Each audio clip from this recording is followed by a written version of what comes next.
Okay. This will all be on the B-roll. Yeah, so. perfect. Okay.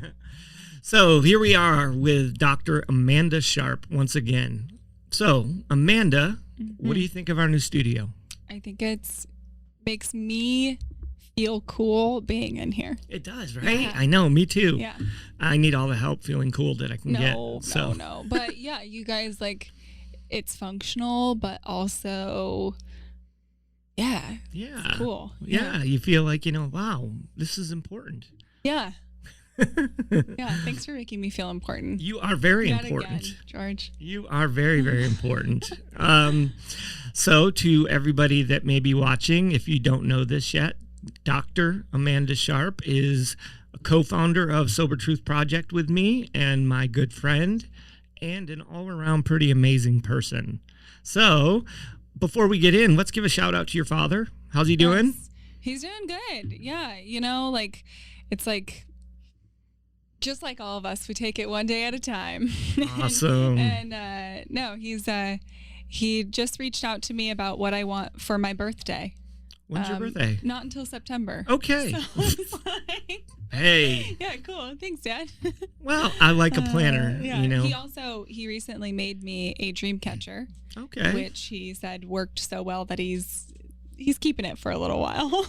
Okay. Yeah, so he's infusing it with his powers and then gonna pass it on to me. So I'm happy about it. That's awesome. But, yeah. He's infusing it with his powers. Yeah, you got to get those energies right. You need the chakras. Yeah, or something like that. Something. I'm to this day I don't know what a chakra is, but well, that's another conversation. yeah, absolutely. So an interesting conversation at that. So I would like to talk about what you're up to these days. That you were last on the show in December, and you had just graduated from, all of the college that you'd been through, which was quite a number of years. Like 30 years. Like 30 years, and became an actual doctor. And then when I asked you to do surgery, you said not that kind of doctor. Yeah, I know. It's really upsetting when I'm on a plane and they ask, is anybody here a doctor? And I raise my hand and they just tell me to quiet down. What have I been up to? Okay, so that was the last conversation. This whole Dr. Sharp thing was new, and it's still new. It's exciting and surreal sort of at the same time. But I've been staying busy. Okay, but how have you been staying busy? No, you obviously, like all college graduates, when you get out, you have to find a job and become an adult. And how has adulting been going for you so far? Adulting. I feel like in this PhD academic world of post-college adulting, it's sort of like you go from just being a student to I don't know, I guess still being a student in a way. So I still feel like I'm learning, but I'm also applying sort of what I've learned in some new ways. I was able to, I'm still continuing to work with USF. So I'm doing a couple of projects with them. I work partly for the Florida Mental Health Institute, where we lately have been really just sort of grant writing and project development around sort of community collaboration in sort of the co-occurring world. So I'm working with people with mental health issues and substance use issues. And then continuing to work on this CDC-funded grant where we're working with people with opioid use disorders and trying to provide them with better access to buprenorphine, to medication-assisted treatments. And then I got a postdoc at Cambridge Health Alliance, which is the hospital at Harvard. Harvard, I was just waiting for her to say it. Like, I'm just sitting here in all anxiety. I was just like, she's going to say it. Harvard. I know somebody who works by Harvard, with Harvard, and I just want to tell everybody. It's a small liberal arts college in Cambridge. You might have heard of it. Harvard. That's a nice name drop. I like that. No, it's nice, and it really has been this really cool sort of new group to work with. And I'm doing a lot of the same type of work, obviously, that I've been working up to as far as advocating for people in recovery and trying to think about how we can better serve them in a way that is equitable and where we're, sticking it to the man and fighting the stigma and figuring out new ways to help folks. So it's been cool to do that, but in different, I don't know, I guess using different methods, if you will. So I've been working with 2 different labs there, or one lab in another organization. So I've been working with the Center for Mindfulness and Compassion. And then I've also been working with the Health Equity Lab. And both of them are really just focused on the things that I'm so passionate about. So it's great to go into these meetings and brainstorm and have these great minds all together, just thinking through these issues in a way that's meaningful and that feels like, we can do it. We can do it. Yeah. So I've been working on a couple of projects. And I guess the most interesting for me right now has been diving into this world of machine learning or artificial intelligence, using natural language processing to dig into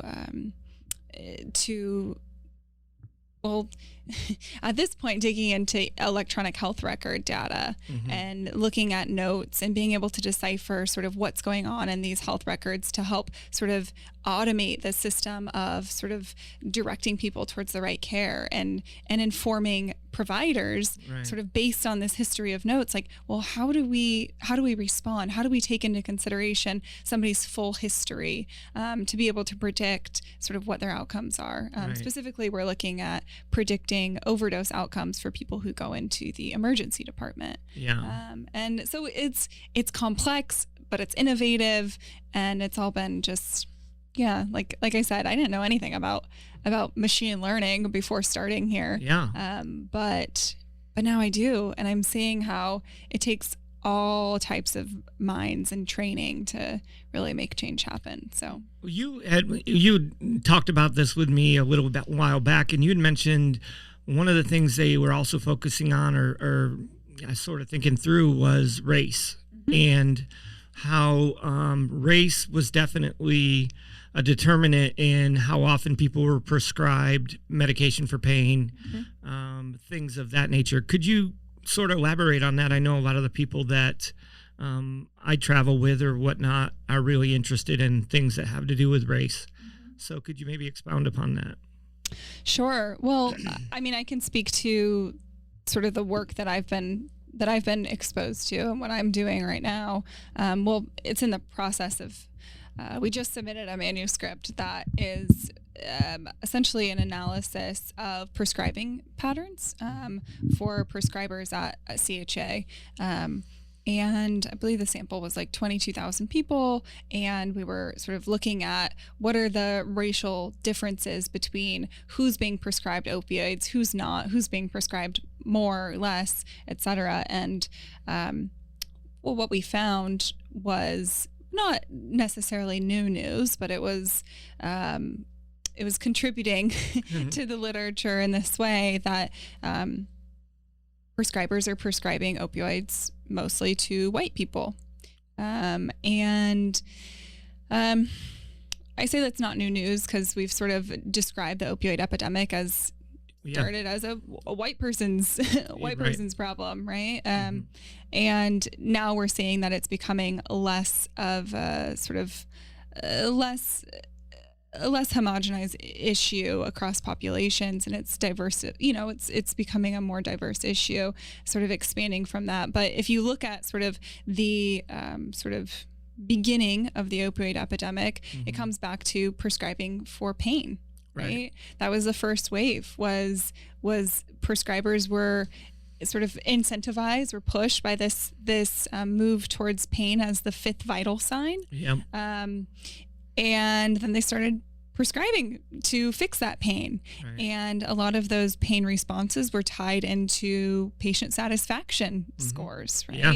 So there's research that's been done that's relaying sort of those patient satisfaction, that emphasis on caring for pain, as being sort of harbored for white people, and that the physicians' responses to people of color were not necessarily they're not as discerning or as concerned with sort of their treatment, their experiences of pain, and so they weren't prescribing as much for them. That's crazy. And so we see sort of now these patterns emerge, where because of that, there's more people who are white who are getting those prescriptions. And like I said, over time, it's been changing. So we're seeing sort of this move from the opioid epidemic being an issue of prescription to being an issue of more illicit drugs. First it was heroin, and now sort of in this third wave, it's fentanyl. Right. And it's Yeah, it's interesting. Okay. So what's interesting is, in all the different ways is there's been racial discrepancies. This is probably one way where people of color are like, we don't need to catch up here now. We're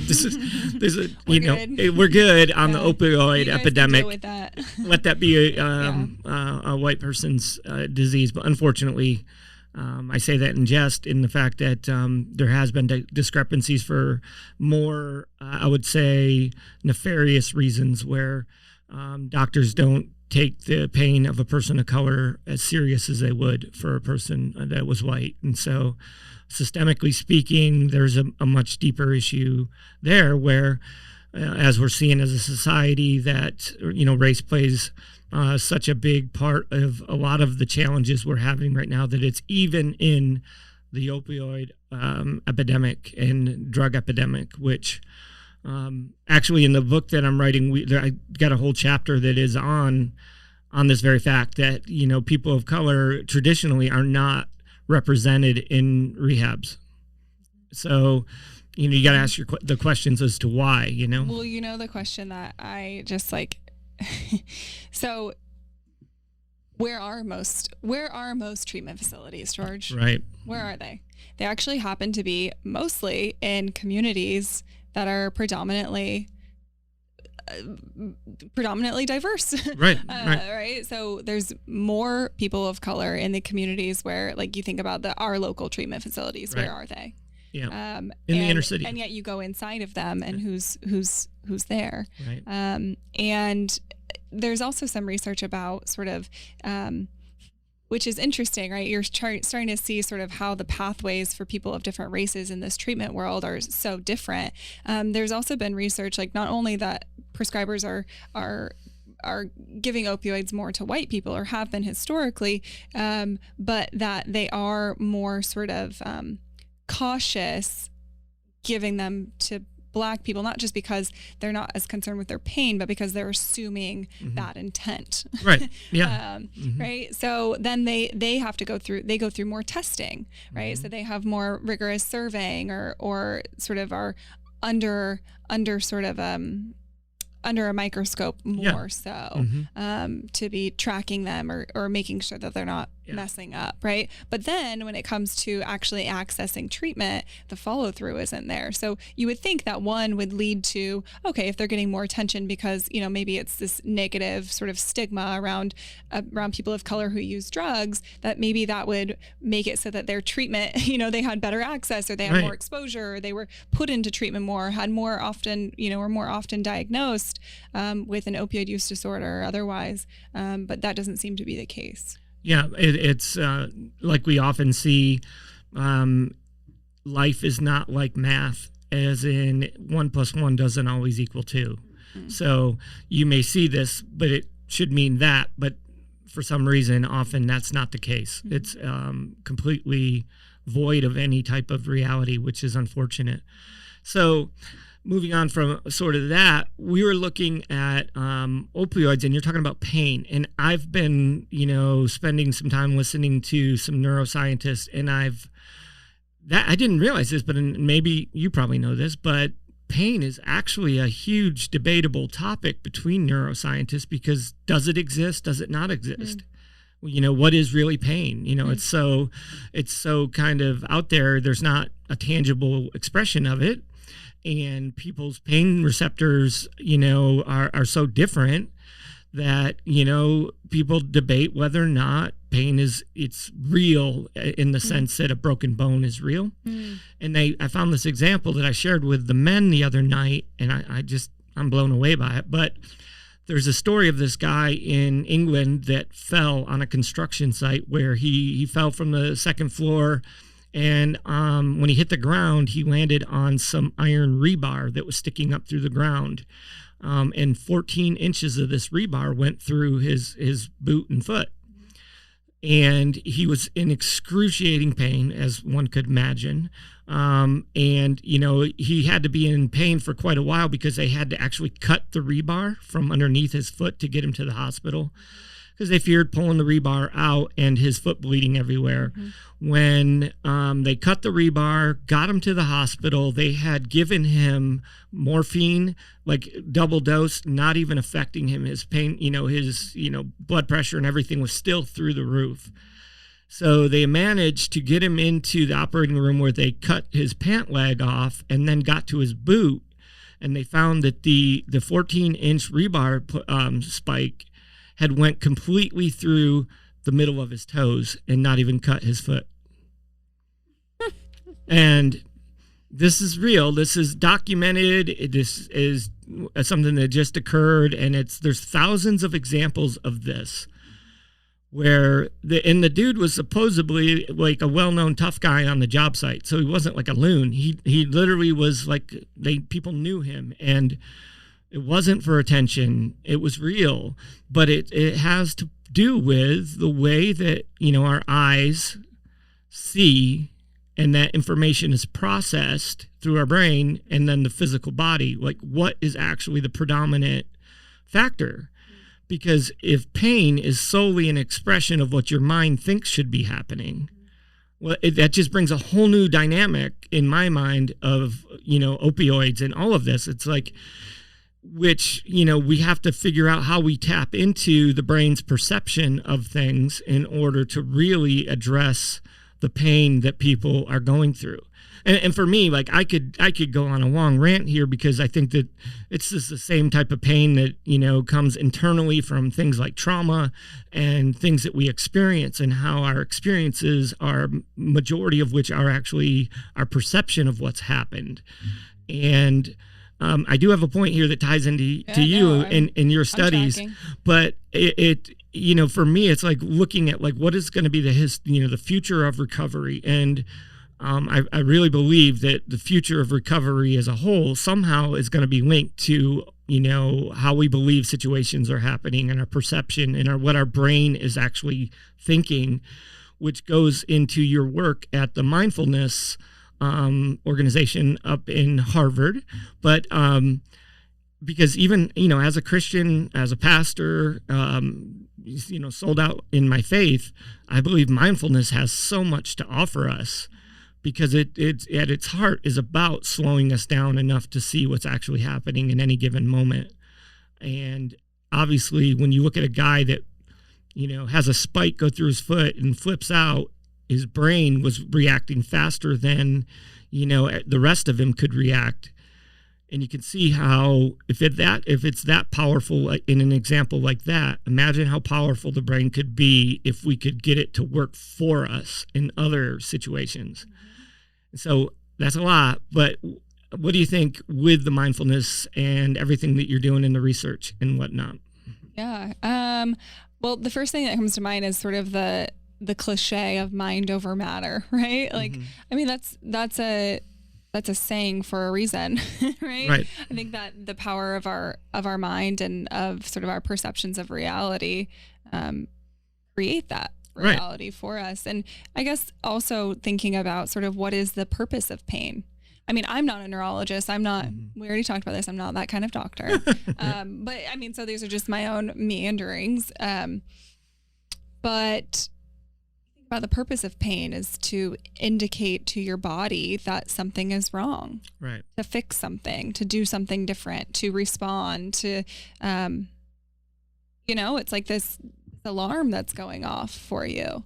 And so if you're perceiving that something is wrong or your other senses are telling you that, then why wouldn't your brain trigger that alarm? Right. So that, I mean, super interesting. That story. And, Yeah. but bringing it back to sort of recovery or emotional pain too. I think about my work in like with motivational interviewing too. Right.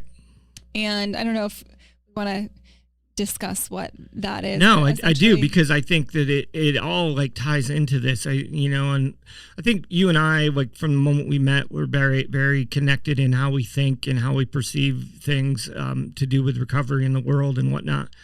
And so I think your work I watched your tapes, by the way. Julie and I both watched some of your we didn't watch all 6 hours, but we did watch 8 hours. Okay, well, there you go. But we did sit and watch it the other night. And yeah, I just think you're awesome. Like I always say that, but it was pretty cool watching you teach this class on your tapes. Anyways, cool. But motivational interviewing, I love it. And I think that there's so much to be said about how that ties into how we understand what we're thinking and everything we're talking about. So yeah, go for it. Okay. So just to tie it back into this discussion of pain and our brain's perceptions and how that can actually facilitate change, right? Or even a change in mindset, a change in feeling, etc. But motivational interviewing is a communication approach, essentially. And it's a communication approach that has been shown in the research, in the literature. It's an evidence-based practice, not to be trifled with, but that is intended to facilitate change. But it uses uniquely, it's not this traditional way of telling somebody what to do or giving them information or advice or whatever. It's about empathizing, and it's about having compassion for a person's experience, and it's about being there with them, and it's about supporting their choices, their autonomy to do what they know is right. So it's really based in a lot of sort of like Carl Rogers' work with patient-centered counseling. He's amazing as well, by the way. Yeah, so, I mean, who's gonna argue with Carl Rogers? But okay, so the point of bringing it back to mind, body, perception is reality, etc., is that the biggest piece, honestly, in motivational interviewing is this idea of evoking from the person who is seeking the change, evoking what we call change talk, evoking language from them that is in favor of making this change, of achieving this goal, of doing sort of what it is that they want to do, whether that be, overcoming their heroin addiction, or that means, facilitating a better relationship with their mom, or it means exercising more often or quitting smoking or whatever it might be. When somebody says out loud, not just what they want to do, but why they want to do it. Yeah, it's in the why, yeah.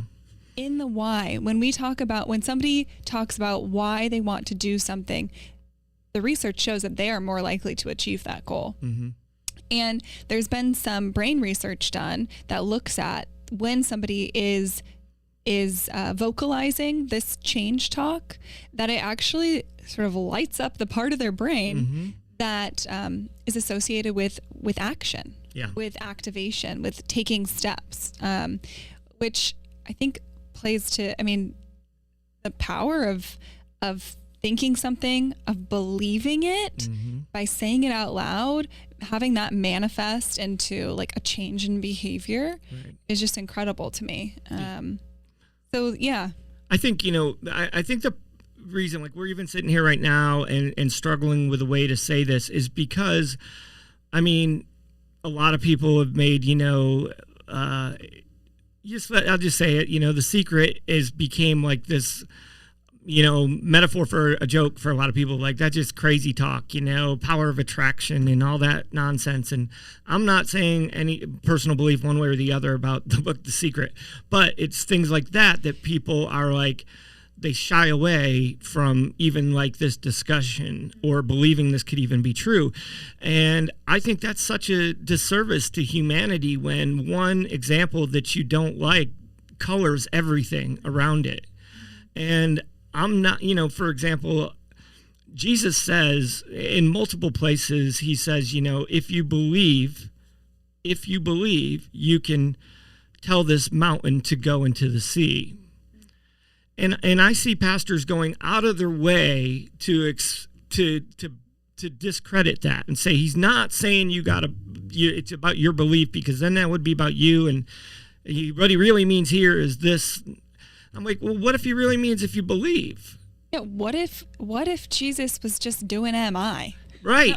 Seriously, like, because I and this is definitely not a topic that I would want to get into an open debate with a lot of people of faith, because it's looked down upon. And I just think that's unfortunate, because I believe that we have to give more power to what a person is thinking than we currently do. We want to control their lives more, and we wonder why they don't stay in recovery. We wonder why they are unhappy or unfulfilled. It's because we're trying to enforce and implant ideas into people about who they should be, how they should be, and then that can only take them so far. Well, yeah, that's external. That's right. Like what you want for somebody else is not going to change right, their reality. It's about finding the motivation internally. And that's another mistake I think people make, is I hear all the time clinicians saying, well, they just didn't want it bad enough. Right. They just weren't motivated enough. They weren't ready to make the change. I don't think I've ever spoken to somebody who's in recovery that doesn't want their recovery more than I want it. Right. They want it. Yeah. It's a matter of like having that. It is a matter of internal, but I think that as sort of a community, as providers, as hopefully as sort of helpers to moving somebody along that pathway, like we can help to inform that internal motivation. And it's about just supporting somebody. Sure. And it's about believing in them. Nobody's going to make that change if everybody around them is like, well, yeah, I don't think you can do it. But, right. I don't know. And I guess I want to tie it back into like the mindfulness thing too, since I know we're going tangential here, but I think there's a space for this combination effect. Mm-hmm. There's this combination of having, we have external forces that hopefully are very positive. We have this intrinsic motivation, and if we can tap into those, and also this component of mindfulness, of being present with ourselves, of digging into ourselves rather than, running away. I feel like there's some magic there. Yeah. Sorcery even. Mm-hmm. Yeah. Well, I think,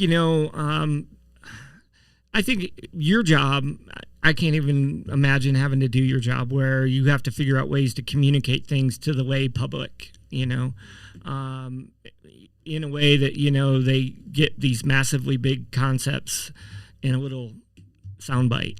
So why should people use buprenorphine or not use it? So I'm going to give you a soundbite as to why, because the whole history and everything behind it is too long for me to explain it all to you. But this is why I think. But anyways, my point is that, behind all of the mindfulness, why it works, why things like that work, it's like an understanding of how we as human beings work. It's like an understanding of how the brain works, understanding of how we record memories, how we have ideas, how we have thoughts, how the dopamine system reacts around those thoughts, how our five senses do play a part in how we have a memory. And all of that means stopping for long enough to recognize what you're feeling, what you're smelling, what you're seeing, what you're, absorbing all around you. And then you can begin to understand what a memory is. So in mindfulness, and why I'm getting more and more, interested in it every day is just when we're talking about people that are struggling with addiction in particular, or, really any mental problem, really, mental health issues, suicidal thoughts, depression, all of that. You can always link it to, past experiences and events in the person's life. And when you recognize that what you're trying to do is help the person believe and see something different for their future, you have to be able to help them see that they can also change their past. They're the ones who write their story. They're the ones who tell their story. But that's this ability to stop long enough to be able to breathe, to be able to recognize, that the past is the past, the future is the future. Just so much to really become in tune and in touch with, who that individual is, who they are, what they believe. Because I really think that most people don't know who they are, and most people don't know what they believe, and most people don't know what they want. They've come up with short, abbreviated answers to those three questions, and that gives them a sense of relief that they don't have to think about it anymore because they have an answer. But the reality is they're living unfulfilled lives because they really don't know those answers. And something like mindfulness, where you're talking about getting in touch with that inner self, can be incredibly useful. Yeah, I think about that idea of purpose a lot. Mm-hmm. Honestly, like how the people that are struggling. It's. I'm always hearing, I want to be productive. Like, you hear this phrase, like, I want a hand up, not a hand out, right? Like, that's because people want to be prideful of themselves, and they want, or they want to have pride in who they are as human beings. They want to contribute to something. They want to have a purpose. And I think without sort of being in touch with that, it just feels like you're chasing nothing, right? Like, I think so many people feel like they're running in place and not feeling connected to something that serves them or serves their community, and that can feel so lonely. Yeah. And of course, like, when you feel those feelings, like, no wonder people want to use drugs, or want to use TV or use, whatever. Like, it's escapism from a feeling that really bad. Yeah. And when we live in a society where it's so hard to make those connections, not just interpersonally, but to connection to your purpose, to feel fulfilled by that, like, it makes sense. Well, I think we live in a society where we're not supposed to think about those things. Majority of people we're not taught that that's okay. It's whether it's toxic masculinity, where, I know if I said these things to my father years ago, what are you, some fair boy? He with his southern accent, what's wrong with you? Anyways, it would not have been okay. Dad, I'm trying to get in touch with my inner self. It's like, you're what? Yeah. So, and I think that's, a culture in which, we're taught to just get a job and be a tax-paying individual who supports his family, and it's always, keep to yourself, yeah, have it look nice on the outside. Yeah, all of that. And I think especially, I'm sorry, I didn't mean to. No, go for it, girl. I think especially with people who struggle with addictions or mental health issues, think about whether or not our society supports those challenges. People who can't live that quote unquote normal way of being, where they have their 2.5 kids in their picket fence, like, if you're struggling with those things severely, like, you can't hold down that job. You can't hold down that rent or that mortgage. You can't, socialize in the ways that are acceptable necessarily, so it's about, I don't know, we live in a very ableist society, and maybe that's on us societally, not on the people who are struggling. Yeah. If the world around was able to adapt and to change and to be more accepting, then their issues wouldn't really be a problem. It would be something that, we can work with. Right. Um, I think, and that's the core for me. That's one of the core elements of Sober Truth Project is trying to make a world that is more, accepting and loving, so that the people that need recovery feel like they have a chance.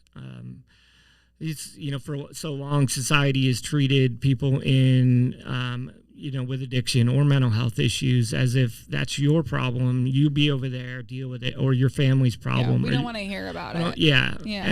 But what if it's not just the individual's problem? What if it's a societal problem and society needs to change? And obviously that presents this problem of, there's people that want, I know for me, when I speak, they're like, so what's the answer? And it's like, well, there's not one answer. For one, there's many answers, but are we talking about the people that are struggling right now? Well, that's one set of answers about how we get help for those that are struggling right now. But I think we also have to look at how do we prevent future generations from doing the same thing. And in the current wave, or maybe it's changing, it is changing some, I want to say that, but up until just the last couple of years, prevention was not the right prevention, in my opinion. The prevention was drugs are bad, you're bad if you do them. Shaming. They're very, yes, yeah, very shaming, and they were aimed at, once again, the individual that would be struggling. Which I believe that until we take the responsibility, make everybody responsible, we're not going to see a change. And so what I mean by that is, things like the ACEs test, where, adverse childhood experiences, understanding that on a deeper level, until we understand how our parenting and raising of our youth is what is leading people to do this. So telling somebody when they're 15 that heroin is bad, you've already missed the boat, because nobody paid attention when the kid was sexually abused when he was 6 by his uncle, or beaten by his father mercilessly in front of his family every night. His parents went through a divorce, and nobody ever bothered to tell the kid that they loved him in between that divorce. The kid watched his parents engage in violent conflict with one another, and nobody ever helped process that information. All of these types of things that lead to people that down the road, they in their growing years they never felt safe, never felt loved, never felt nurtured in the way that was healthy. And typically in situations where people are, raised in areas where parents are acting out in those ways, the parents compensate in a negative, toxic love, which is actually more like a codependent type of thing that teaches the kid, obviously bad coping mechanisms there. So these types of things, that if we really want to look at how in 20 years the amount of people that are in addiction or having mental health issues is vastly different, then we have to look at that. I believe we have to look at what's happening between the years of birth to 15 to kids, and the responsibility to the caregivers and how big that is, and to the community of people around that caregiver, how big that is. And once we can begin to see how things that we didn't typically think led to somebody becoming an addict actually do, we're not going to see a difference. I mean, I do believe, there's the genetic thing and all that, and I understand the science behind that, but mostly, people don't realize that if a kid becomes an alcoholic and everybody's like, well, his father was an alcoholic, so it must be genetic. It's a blood thing. It's a DNA thing. Yeah, it could be nature and nurture. It could be because his father came home every night drunk and beat him that he became an alcoholic, who happened to have, a DNA that was genetically predisposed. You know what I mean? But we don't want to think that through. Is it nature? Is it nurture? Is it genetic? Is it not genetic? Well, maybe they all play a part. But if we really want to look at like how we change things in the future, we have to address all of that, right? Yeah, I think right. Yeah. Sorry, I get off on a long tangent every time I start talking about it. No, I mean, reasonably so. There's a lot there to unpack. And I think the hard part, at least for me, and this is where like, I don't know, every time I come in, you're like, how are you? I'm like, I'm doing a lot. Like, I'm spread so thin because every single one of these issues would require a lifetime of dedication to unpacking it. And there being so many pathways that somebody can go down that leads them to a place that ultimately, you know, they don't want we don't want them to be, etc. There's just so many. What do you think the most, like, all the stuff you're working on, what is your most passionate thing about, and what do you think the thing that you're working on has the most impact on, whether it's addiction or whatever lights your fire the most and you think has the most impact? Okay, I'll tell you on like a small level, like a personal, individualized level, and then tell you how that like it reflects on sort of a systems change, which is really what gets me. Okay. I think about when I have a conversation with somebody who is new to recovery or just starting and really wants it, maybe has failed over and over and over again before and is feeling stuck and down on themselves and whatnot. My most rewarding thing in my life is when you have a conversation with somebody and at the end they're like, whoa, that was the first time I think anybody's listened to me. Yeah. And that sense of like relief from one person to feel like, oh my God, you get me. And oh my God, you don't think I'm a bad person. And wow, I'm now seeing myself in a new light because of how you're treating me. Like that is mind-boggling. Like that is, I mean, it fills my heart to have that experience with one person, but it makes me so sad that somebody has to go through a lifetime worth of pain to receive that type of like love from somebody. Yeah. And that's what it is, you know, it's a love and it's a compassion and it's a complete acceptance of who they are and seeing them for the person that they are rather than just for those traumas and for that, you know, that lifetime of doing things that, you know, that don't align with who they are and their depth as a human being. And I think that like when you get that moment where somebody like has this like aha moment where you're able, like, I don't know, pointing out that somebody is strong, you know, pointing out their resiliency, like you're here right now having this conversation with me. And I know that takes so much. You are strong because of that. Somebody being like, well, I don't think of myself as that. And then throughout the conversation, sort of starting to believe that about themselves, that's where change really occurs. Yep. And I think about, okay, so that's what lights my fire on a personal level. That's like where I see it and I'm like, that's what I want more of.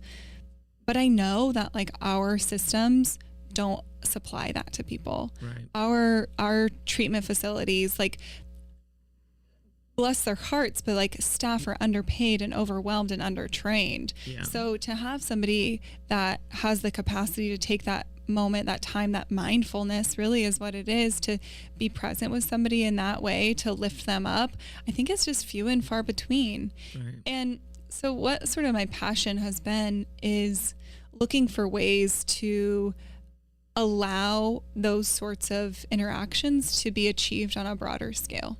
Yeah. So right now, I'm talking about this like AI stuff, right? The technology stuff. And like, while that sounds boring, not boring, but it sounds like, you know, drier. It sounds less human. When I think about like our payment systems for our healthcare reimbursements and shifting from, you know, a pay for service to a value-based payment system. And I think about like our measures of patient care and patient satisfaction and quality improvement in our systems. Like it's all set up to be so money driven.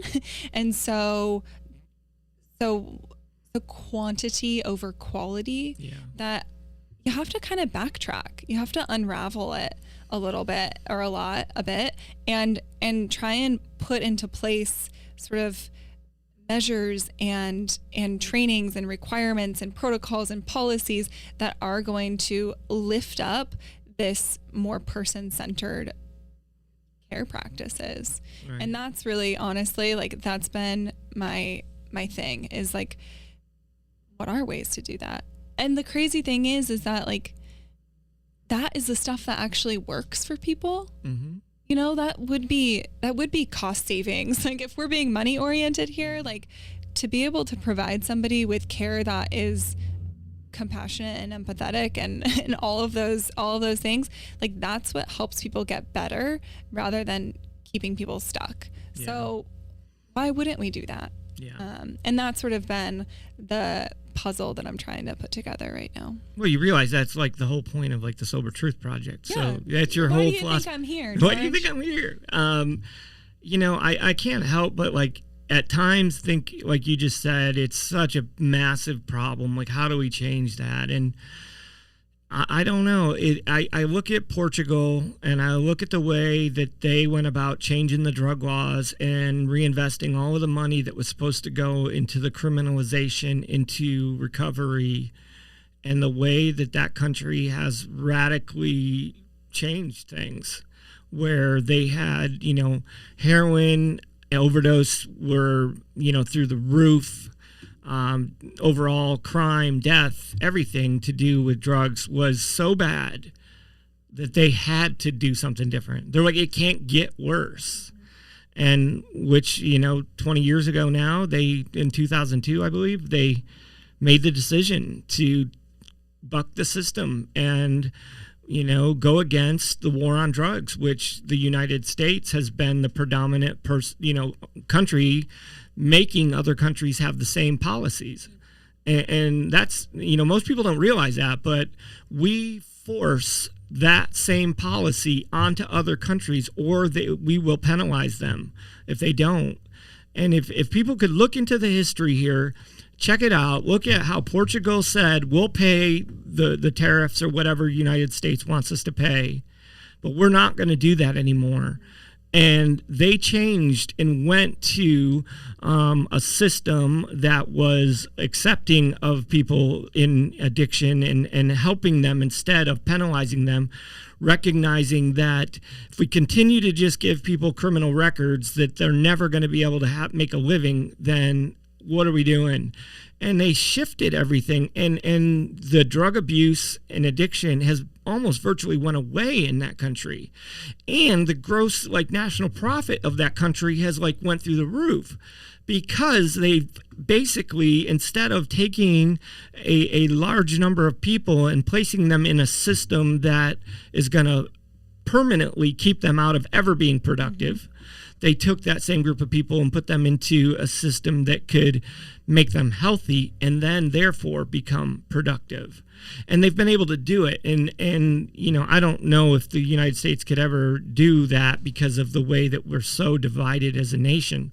But I do believe that we're never going to truly help people with addiction or mental health issues because they are so co-occurring often. When we make them the enemy, when it's us or them, you know, and it's just, we're never going to be able to truly be empathetic to people when we view them in our policies, in our procedures, our government, you know, it makes them the enemy. We're never going to be able to see things shift to a more empathetic and loving environment, which is what is needed in order for there to be a real move towards healthier people. And, you know, it is, you know, let's just say this. I said earlier that, you know, Jesus said, if you believe, you can make that mountain go into the sea. And I'm believing we can help make that mountain go into the sea. And that mountain right now is our policies and procedures that surround addiction, surround mental health, the way that we view everything to do with them. That's the mountain that I want to see go into the sea. Yeah. And I love, like, I mean, obviously we're thinking about this on like a grander scale. We're thinking globally rather than just nationally or locally, Right. in these ways. But those are, like, we can also function on a microcosm of those, right? Where you use the example of, Portugal saying, F you, America, we're going to do it our way. I kind of see that as like what we want to do. Yeah. Like locally and with people just day to day. Yeah. And I think that if there was more, and that's a scary thing to do, right? To say, all right, well, I don't need you, system of care, like as you exist today, like we're going to do our own thing, like, okay, so then where do people go when they need acute care services? Are they, if we're saying, okay, don't go to this facility because they're not going to treat you the right way. Okay, well, where do people go to detox? Where do people go to do these things?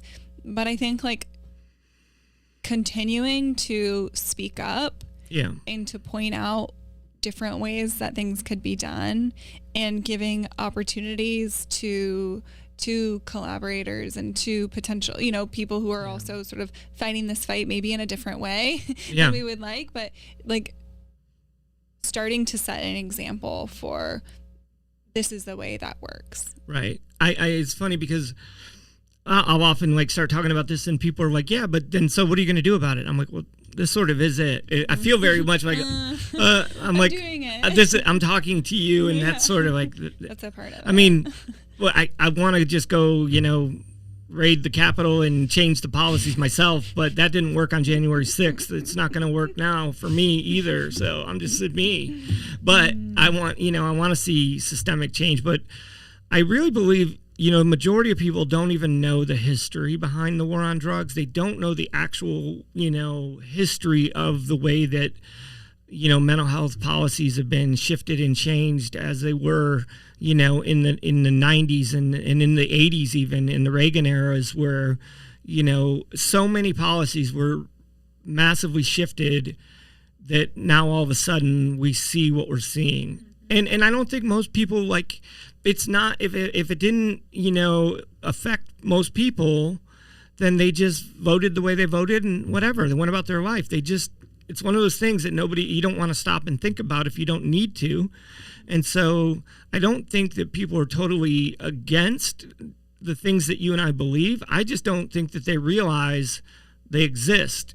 And they don't realize that they're actually opposing these things in the way that we currently operate.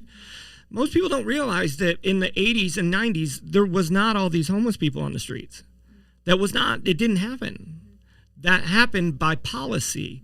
It happened when different policymakers stepped in, both Democrat and Republican, and said, hey, we need to shut down these facilities, and we need to do this with the housing market, and we need to subsidize these over here. And all of a sudden, people were literally put out onto the streets. And then those people, unfortunately, often had children that were born into poverty and homelessness and addiction. And here the cycle begins. Yeah. Mm-hmm. And so we are where we are. But I really, if anybody's listening, please look up the history on this. In the early 80s, it was a different country. And it's not because of the liberals or whatever. It's none of that. It's because of some simple tweaks of policy, both sides, that shifted the way recovery for mental health, addiction, all of that was happening, and it changed. And because of that, and some of the changes needed to happen. I'm not saying that all was wrong, but at the same time, if we could make that many changes those years ago, we could do the same thing going forward. We could get the right people together and make the right decisions and begin to see things change, to see things happen in a different way. And, ultimately, I don't believe that the government is the answer, but I believe if we did things different, people might be able to start thinking different. And the answer is always going to be in people. It's always going to be in one human to the next human. But I believe we could start to see people change the way they perceive situations if there was a change on a larger level. Yeah. Have we just come full circle to perception is reality? Amen. That was my total intention the whole time. It was all planned out. Yeah. Yeah. I mean, awareness is huge, and not. I mean, I guess that sounds also cliche, right? Unfortunately, it does, but you're right, though. Yeah. But we are like, I don't know. I feel like we're well suited now, especially with, I mean, it's like, it's sort of a, you know, it's a good thing and a bad thing that we're sort of inundated with information and resources. And if we wanted to know something, we could know it you know, by asking the robot that we carry around in our pocket. But awareness still shouldn't be underrated, I guess, right? It's about how you use it, and where you put your attentions to. Like, are we numbed out because it's so much, or are we being conscious and making choices about what types of information and how often and you know, under what topics that we consume information and awareness and education? And are we being intentional about it? Are we thinking critically about it? And unfortunately, because it's so accessible, there's also that idea of it being less meaningful. So, I mean, it's like we want to use the power for good rather than evil. And I think that's sort of where we are just societally, but also like that's where my intentions are too, is just thinking about, okay, well, in what ways can we work towards making this change via awareness and education and like partnership with our communities and with the community stakeholders and our politicians and our, you know, and our people suffering. Right? How do we sort of highlight what's meaningful and leave out the noise? I you know, thinking about brain plasticity, okay, and the way that the mind is molded. So up until 25, the mind is very pliable. You know, you can learn things with ease. But the reality is the brain is amazing. This is this amazing thing that can constantly learn. It continually can learn till the day we die, right? But it gets harder after 25. And the number one thing that is necessary for, you know, plasticity is concentration and focus.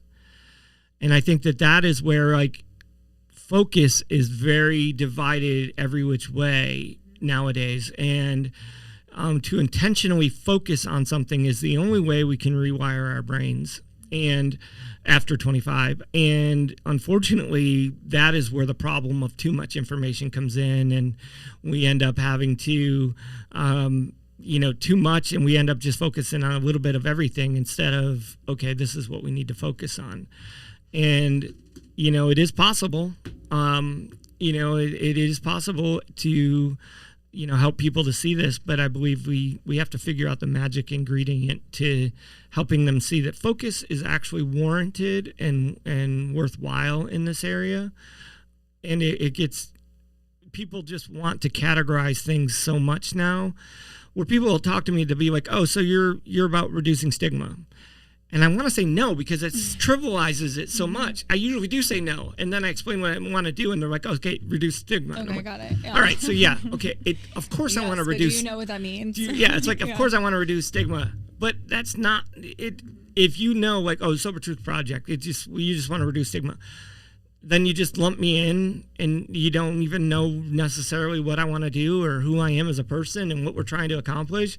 You've just put me with, okay, that's in that reality over there. These are these other social justice fighters, right. You know, like, you don't want to be trivialized in this pursuit, because there is something that's very tangible to what we're doing and very intentional about the way that we frame it, and not framing it that way so that it's not clumped up with something else. Which is hard to define. Yes. And I think that's something that you and I have always, it's like we have these long explanations, but getting back to being able to promote awareness and understanding, there's something to be said for being succinct. Yeah. Yeah. I think it's funny. You're going to talk to Britt on Monday about your part in the book and everything. And I'm really excited about that because, for one, Britt, you're going to find out she's amazing. She's really just awesome. And you're awesome. So it's just going to be interesting to see how that conversation goes. But I was, telling her the other day, I was like, man, Amanda and I would sit and have these 4-hour sessions of like just going back and forth. Like, I mean, literally 4-hour sessions of just like, well, we want to do this and we want to say that, but yet we want to say this and we want to do that. And it's just because both of us tend to like, we see this big picture that we want to make a difference in. You're very systematic. I'm very like, let's just do it all. So it's like, but I think it's been an amazing collaboration, and I love working with you and bouncing things off of you and all of that. And I attribute you to so much of where we're at right now. Thank you.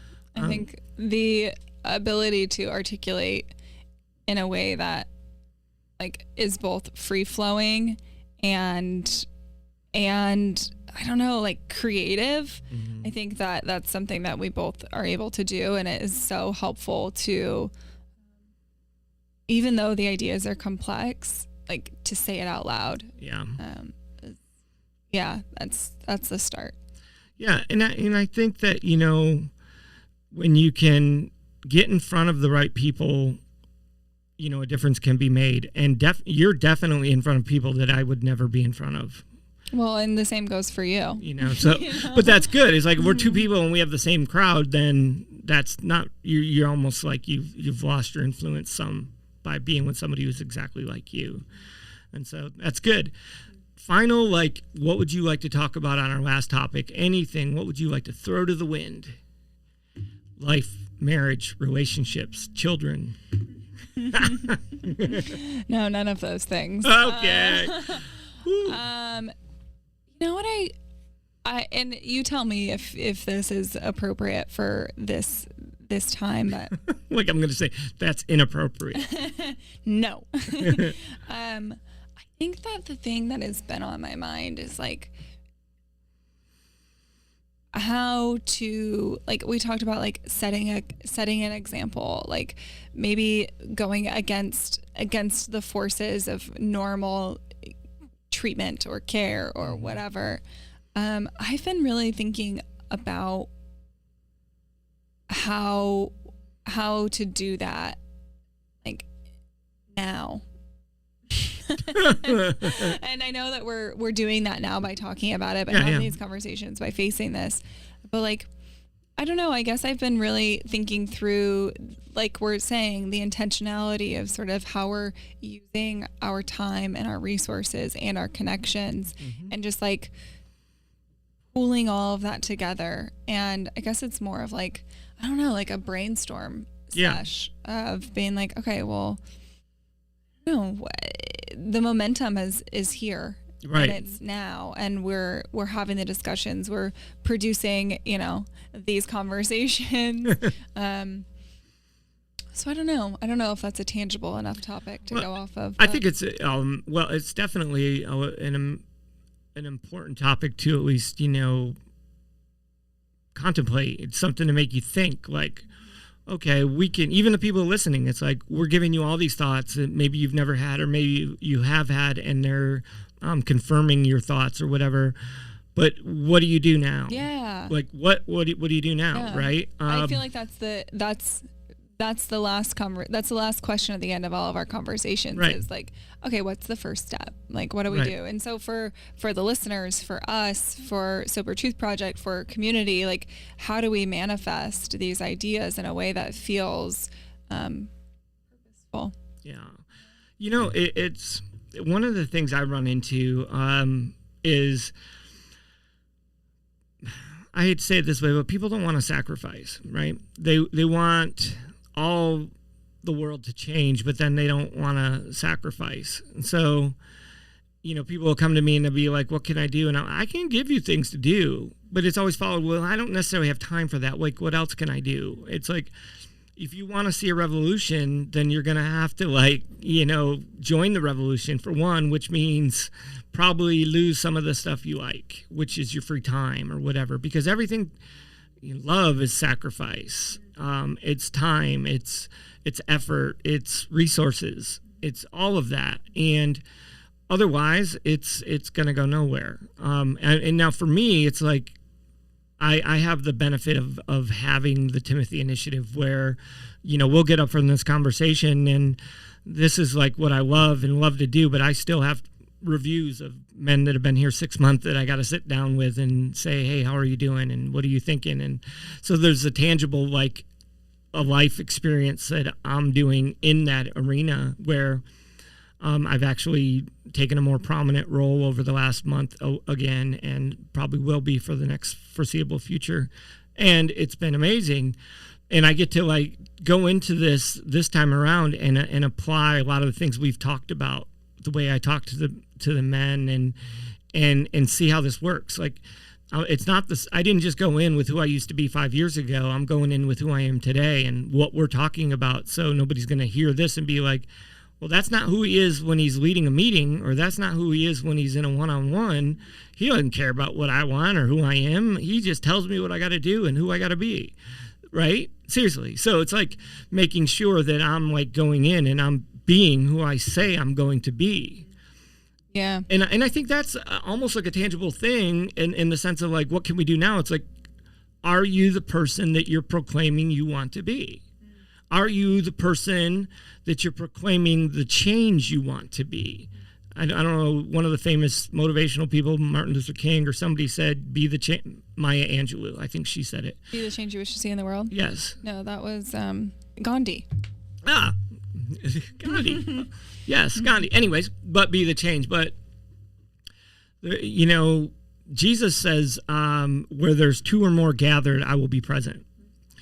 And I think in a situation like this, is like, okay, you have this change you want to see in the world, get with another person and say, how can we make this change?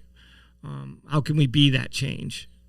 And begin to make a change. I think that is one way that we can all, if you want to see a difference in how to walk with people through addiction or mental health issues, then do the research, do the work, sacrifice, reach out to me, reach out to Amanda, reach out to Sober Truth Project, and we'll try to help any way we can.